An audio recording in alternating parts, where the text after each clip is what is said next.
Bueno, muy buenos días. Bienvenidos a esta meditación para este domingo de resurrección. Hemos hecho un camino desde la Cuaresma preparando este momento y finalmente la Pascua aparece como el esclarecimiento de las sombras, que siempre esperamos que en algo se hayan disipado las sombras de nuestra vida, que siempre buscan esa luz de Cristo para ser iluminadas y con ello ser perfeccionados en nuestro camino de vida cristiana.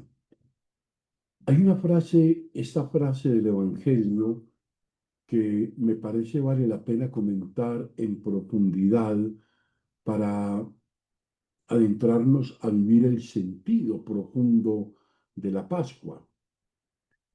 Y ella es: ¿por qué buscan entre los muertos al que está vivo? No está aquí, ha resucitado. Recordemos un poco la escena. María va al sepulcro a buscar el cadáver del Señor y el ángel le hace la pregunta: ¿por qué buscan aquí en la tumba, en el sepulcro, a los que están vivos?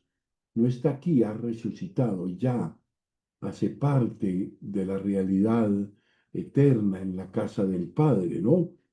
Esa pregunta no fue dirigida solo a las mujeres que fueron al sepulcro al amanecer. Esa pregunta atraviesa los siglos y solamente a unas mujeres, y no solamente a unas mujeres que fueron al sepulcro al amanecer.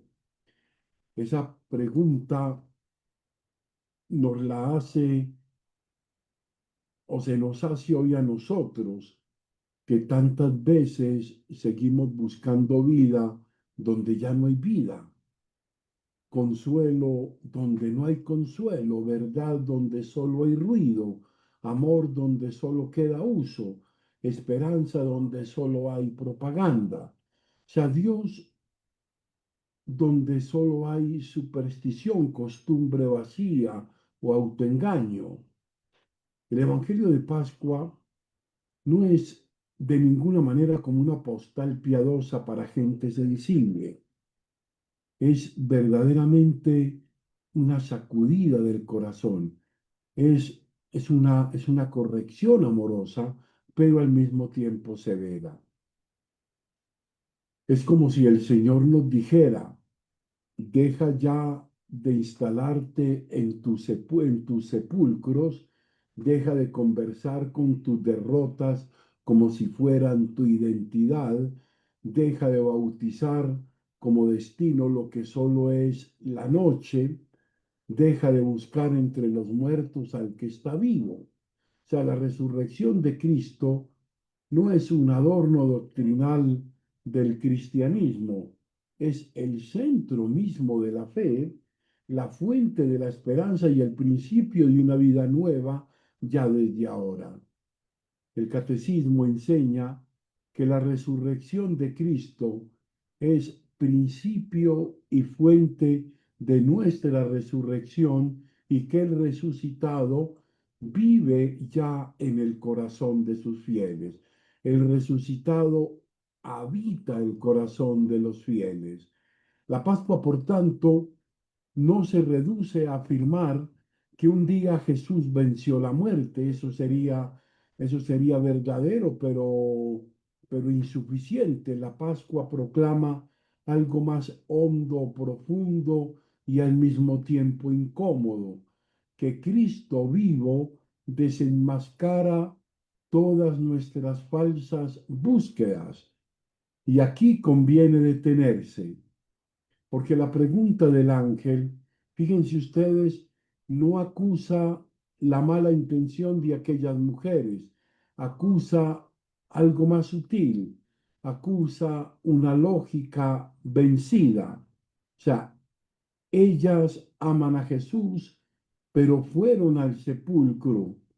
Lo aman, sí, pero todavía pensaban desde la derrota, iban a ver un cadáver. Lo amaban, sí, pero seguían organizando su relación con él desde la muerte. Y si eso nos pasa a nosotros, podemos amar al Señor y sin embargo seguir viviendo como si la última palabra la tuviera el fracaso. Podemos rezar y sin embargo seguir encerrados en nuestra lógica de tumba.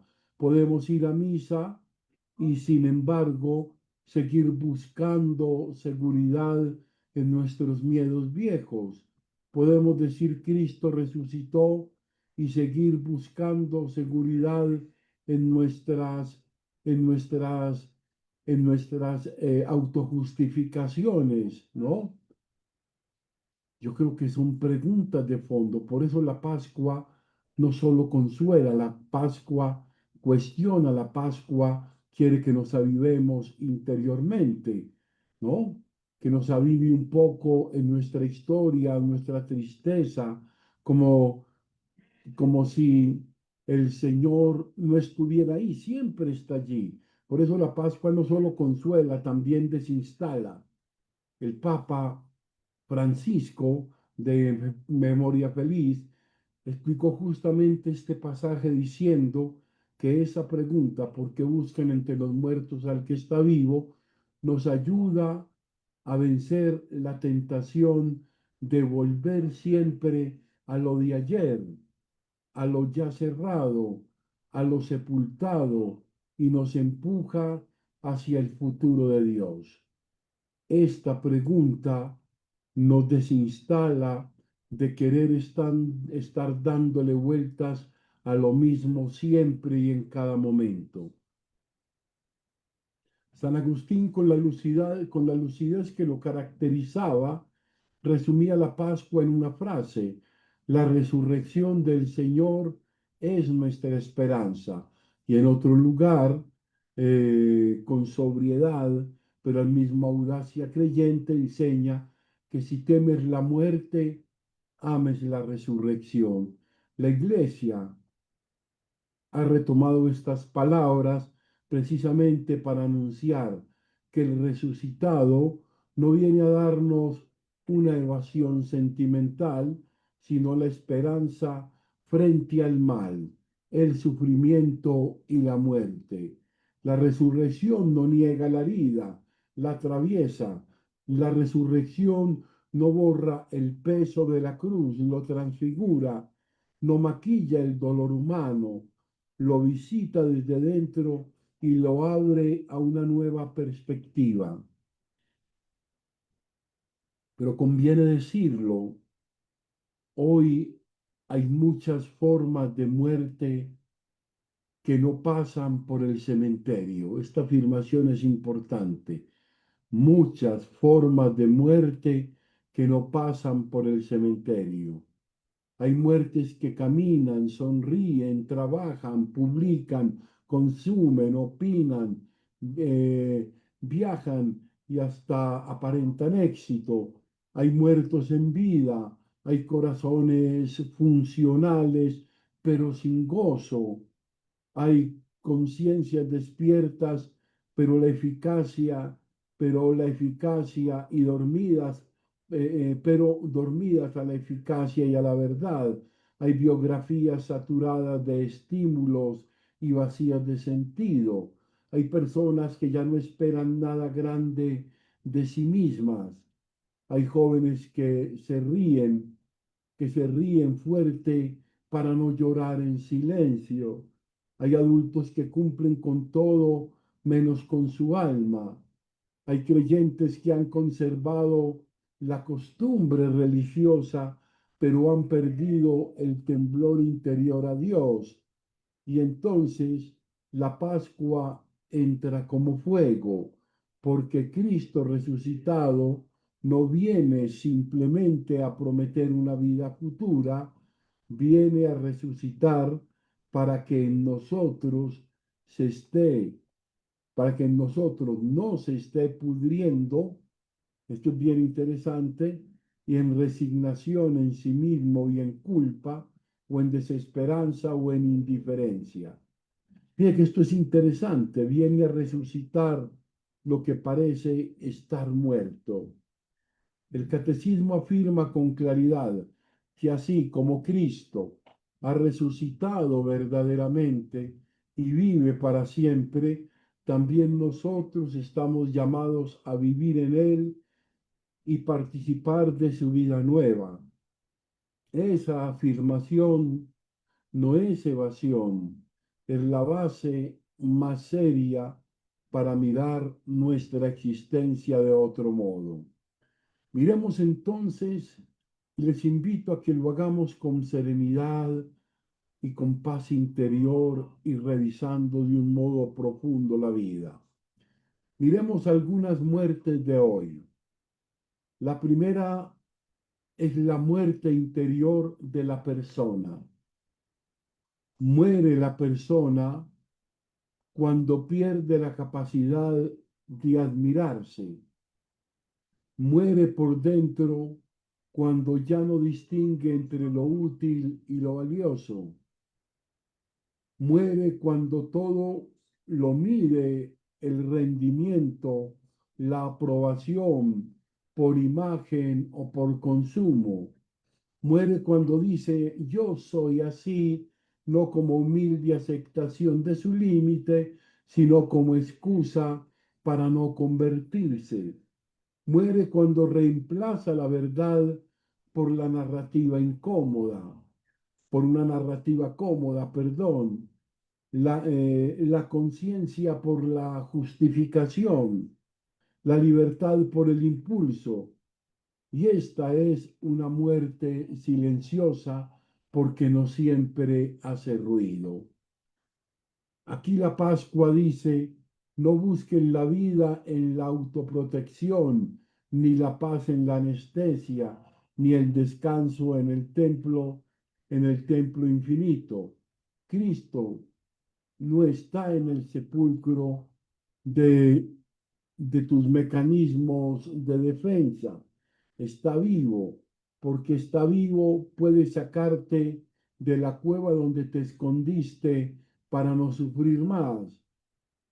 En la línea espiritual que muchos autores contemporáneos, entre ellos Ansel Grum, han trabajado una finura, podría decirse que la resurrección comienza cuando uno comienza a huir de sí mismo y permite que Dios entre incluso en zonas heridas para no humillarlo, para devolverle su rostro, esa intuición profundamente evangélica. El resucitado no destruye la persona, la reconstruye. La segunda gran muerte es la muerte del amor de la pareja. Creo que periódicamente lo saco en muchas reflexiones. No suele morir un día para otro. Este amor de la pareja, la muerte del amor de la pareja, no suele morir de un día para otro. Muere por desgaste, por omisión, por orgullo, por pequeñas traiciones, por cansancio no conversado, por heridas no lloradas juntos, por ironías que sustituyen la ternura, por agendas donde todo se encuentra menos el otro. Muere cuando el cuerpo se usa, pero el alma ya no se escucha. Muere cuando la tecnología mantiene conectados a todos, menos a los que duermen en la primera cama. Muere cuando cada uno atrinchera su conversión en el hecho y nadie quiere perder por salvar el vínculo. Cuando parejas no están en guerra abierta, pero viven en el infierno, se hablan, pero no se encuentran. Esto es bien interesante. Parejas que se hablan, pero que no se encuentran. Conviven, pero no se acompañan. Cumplen, pero no celebran. En esas historias la Pascua no entra como frase decorativa, sino como un juicio y como una posibilidad como una posibilidad, juicio, porque denuncia toda forma de egoísmo que ha ido vaciando el amor, perdón. La posibilidad, porque donde parecía que solo quedaban cenizas, Dios puede reencender una llama, pero, pero no por por la magia barata. La resurrección del amor exige una vida en humildad, perdón, memoria agradecida, decisión y una decisión concreta de salir del sepulcro del orgullo. En la pura costumbre, en la sola tradición, el control, en la manipulación o en la nostalgia de lo que fue, vivir aferrados al pasado. El amor vivo no está allí, no está en lo que ya pasó, no está en lo que ya murió. El amor vivo resucita cuando vuelve a la verdad, cuando se pide perdón en realidad, cuando se comprende, cuando se empieza a escuchar, cuando la cruz deja de ser un arma arrojada. La tercera muerte, la muerte a la familia muere cuando deja de ser hogar y se vuelve alojamiento, muere cuando la mesa compartida es reemplazada por pantallas paralelas, muere cuando los hijos reciben cosas, pero no presencia, cuando se les ofrece información, pero no sabiduría, cuando hay techo, pero no hay, cuando hay techo, pero no hay escucha. Fíjense que todas estas afirmaciones son claves, reglas, pero no hay ejemplo, corrección, pero no ternura. Esto está permanentemente allí. Muere cuando el padre abdica su misión espiritual, cuando la madre queda sola sosteniendo todo, cuando los abuelos son tratados como estorbo y no como memoria viva, cuando el conflicto se administra con gritos o silencios que pudren, muere también cuando la familia se rinde ante la fragmentación cultural y deja de transmitir la fe, sentido del deber, gratitud, pudor, esperanza y amor al bien. O sea, no todas las crisis familiares es culpa de alguien concreto. Eso es muy importante, no es culpa de alguien concreto. Sería injusto decir eso, pero sí es cierto que hoy la familia soporta una presión brutal, economicismo, prisa, ideología de la autosuficiencia, erotización sin amor, cultura del descarte, soledad urbana, falsa libertad que llama opresión a cualquier compromiso estable. Fíjense que todas estas características hablan de esas muertes. En medio de eso, la Pascua lanza una pregunta de acero. ¿Por qué buscan la vida de la familia entre los muertos? ¿Por qué buscan el futuro del hogar en la pura comodidad, en la evasión digital que pasa constantemente, en el individualismo que solamente soy yo y nada más que yo, en la renuncia a educar, en el miedo a corregir, en la incapacidad de perdonar? Cuando Cristo resucitado quiere entrar también en las cosas cerradas, ¿no? Como entró en el cenáculo. O sea, quiere soplar su paz allí donde ya no se sabe dónde hablar sin heridas. Quiere devolver la palabra donde solo quedó el mutismo y abrazo donde solo quedó el protocolo. El Evangelio pascual no garantiza familia sin cruz y que la cruz no será la última palabra si Cristo vive en medio de ellas. Yo creo que hay otra muerte, continuando con estas, que es la muerte social. También una sociedad puede estar muerta aunque produzca mucho, aunque innove, aunque se llene de discursos sobre derechos, progreso, relatos útiles. Muere cuando normaliza la corrupción como si fuera clima y no pecado. Muere cuando la violencia se vuelve paisaje. Muere porque el pobre deja de ser hermano y se convierte en mandato. Muere cuando la justicia sirve solo para quienes son los más fuertes. Muere cuando el éxito vale más que la rectitud. Muere cuando se desprecia la vida frágil, cuando se banaliza el cuerpo, cuando se comercializa la inocencia, cuando se transforma el ser humano en objeto de mercado, laboratorio, propaganda. Muere cuando los pueblos se acostumbran a vivir sin un horizonte moral, sin una hoja de ruta, sin unos valores.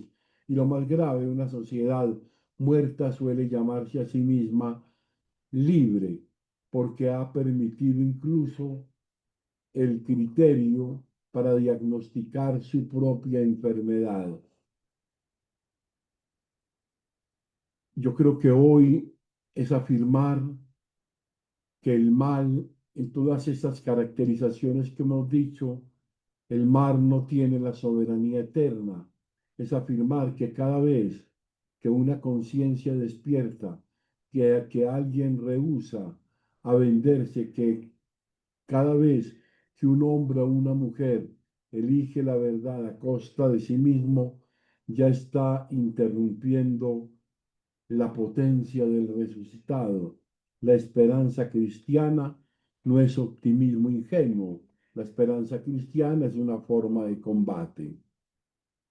Ahora bien, para que esta homilía no se quede en palabras hermosas, conviene preguntar con seriedad: ¿dónde buscamos nosotros entre los muertos al que está vivo?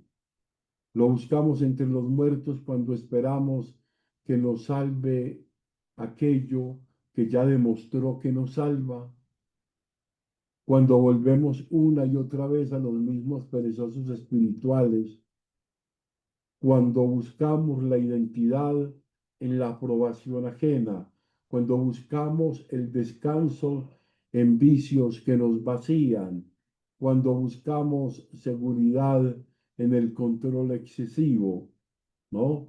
Cuando buscamos amor en las relaciones que degradan, cuando buscamos dignidad en el éxito exterior, ¿no? Cuando buscamos consuelo en nostalgias que nos impiden caminar, cuando buscamos a Dios solo en las experiencias sensibles y no en la obediencia diaria. Creo que son muchas cosas, pero Cristo no está ahí, no está en el museo de nuestras devociones congeladas. Cristo habita aquí en este corazón que a veces tanto miedo le da, le da a salir. Entonces, ¿cómo resucita hoy una persona? Para ir redondeando nuestra reflexión.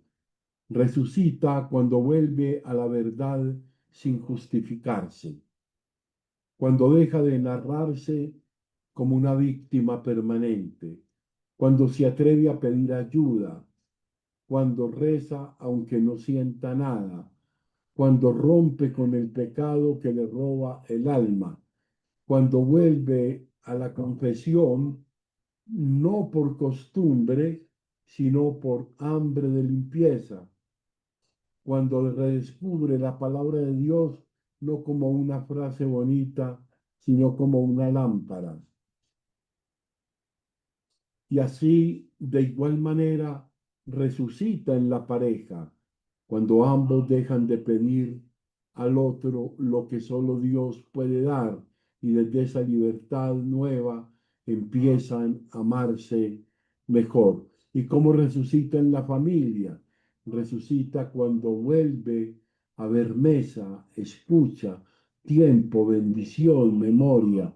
Cuando los hijos ven que la fe no es un discurso, sino una forma de vivir. Termino la frase del Evangelio, no es solo una pregunta, es un programa espiritual para nuestro tiempo.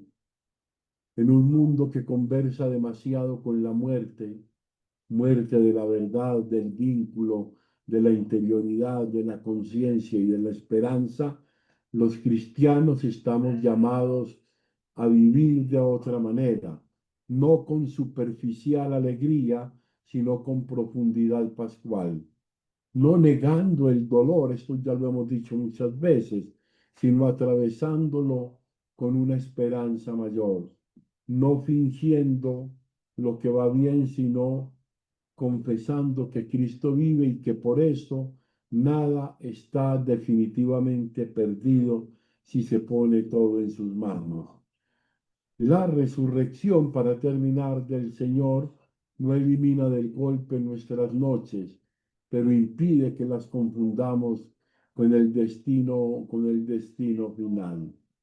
Gloria al Padre, gloria al Hijo y gloria al Espíritu Santo, como era en el principio, ahora y siempre, por los siglos de los siglos. Amén. Buen día para todos.